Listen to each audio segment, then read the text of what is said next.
Hello everyone and welcome home. I hope you are having an excellent, wonderful day so far. Today we are talking about the biggest hurdle that most of us have to overcome when it comes to purchasing our home. It's how to get money for a down payment. So we're going to be talking about 5 uncommon ways that you can secure money for your down payment and closing costs and bring that goal of home ownership a lot closer to being realized. All right, so let's get started.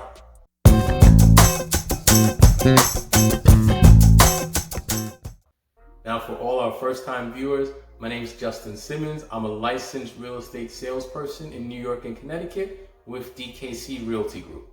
Since this is your first time here, please take a quick second and slam that subscribe button and the notification bell right next to it so you can remain up to date on what's happening in real estate. Now, in terms of our down payment and closing costs hurdle, let's get started because we want to find out ways that we can get over this hump. First place, your job. So your place of employment may offer down payment and closing cost assistance. You may not know that they do. If you're like me, you've forgotten what was told to you at your orientation and you do not frequently review your HR handbook. So it's worth the time and effort to ask your HR person, go talk to the owner if they're available, to see if there's any assistance that you can receive. Some employers may not provide general down payment and closing cost assistance to all the employees. Maybe it's only for first-time home buyers, or maybe it's only for folks that are relocating due to work, right? Maybe you're working in Connecticut, you got that promotion you always wanted, now you're in the Bronx. So they're gonna help cover some of the costs of that. But it's definitely worth your time just to ask to see if there is anything that you qualify for.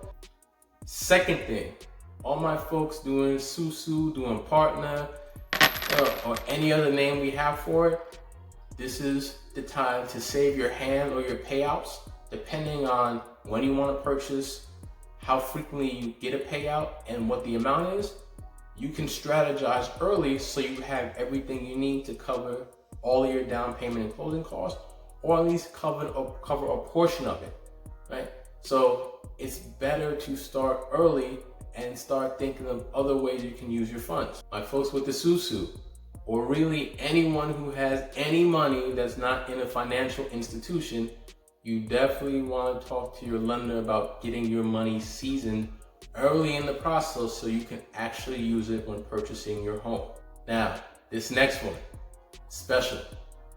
I don't know how many of us know about this, because if we did, I don't think all this money would be sitting here. But it is for New Yorkers, I mean the entire state. It is the New York State Office of Unclaimed Funds. It's our third uncommon source of potential assistance. So what is that? So think of banks, insurance companies, courts, corporations. They're required by law to notify you if they have any dormant accounts, right? So it's your money, but it's still sitting there with them. Now, if they're unable to inform you and you're unable to access that money, you probably never got the notification, maybe there was a change of address, a filing error on their end, then they're required to turn that money over to the New York State Office of the Comptroller. So now the Comptroller has the unclaimed funds or the lost money. According to the Comptroller's website, New York State currently has $16.5 billion in unclaimed funds. $16.5 billion. Okay, so that's a lot of money. It can go a long ways towards helping us with our purchase. So you definitely want to go to the website to check to see if you are owed anything, or maybe it was a relative of yours that owed something. Another great thing about the Office of Unclaimed Funds website is that they list other places where you might have unclaimed funds. So we definitely want to investigate to see if we have anything there. Of course, if you like what you're hearing so far, please be sure to slam that like button really quick. It really helps with views and engagements. Thank you so much. Fourth place to check out, local homeownership and housing agencies and organizations. they oftentimes provide some sort of down payment or closing cost assistance. Could be in the form of a direct grant, could be in the form of a forgivable loan, which if you follow the guidelines will operate like a direct grant, so you don't have to pay it back. But they're great resources. Not only do they provide you with home buyer education, but they're providing funding that you actually need to get the house. Just to note though, if you are receiving grant money from these organizations, their requirements may be more stringent than your lender, and it could complicate your transaction. So just speak with your real estate professional and your lender and the organization about how things can be done as seamlessly as possible for you during the home buying experience. Number 5, retirement accounts. So as you may know, the government doesn't exactly like us dipping into our retirement accounts early. They want us to have the money for retirement, which I suppose is understandable. And they also don't want us to make any unintended use of the money that's there because of the special tax advantages that those accounts offer. However, if you are using these funds for a first-time home purchase, you may be able to get an exemption. So in general, if you withdraw your money early from a retirement account, it's usually a 10% penalty. It could vary depending on the account and the specific situation. And you'll also have to pay tax on the money that you withdraw. So you get hit with a double whammy there. Now, depending on the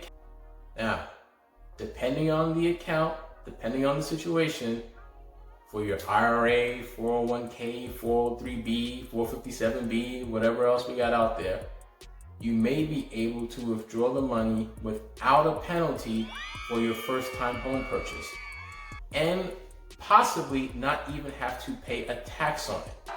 So that's a huge benefit. I highly recommend speaking with your tax advisor, financial institution, even the IRS itself, to see what situation makes the most sense for you and how you can tap into these funds for your prospective home purchase if you need and want to. Now, as we learned, there's a lot of different potential sources of down payment and closing cost assistance. I put together a guide with a ton of links and different information that you can use in your search, so you can download that guide at your convenience. The link is down in the comments and descriptions below. Please be sure to subscribe to the channel so you can stay up to date on the real in real estate. Thank you so much and have a great day. Bye.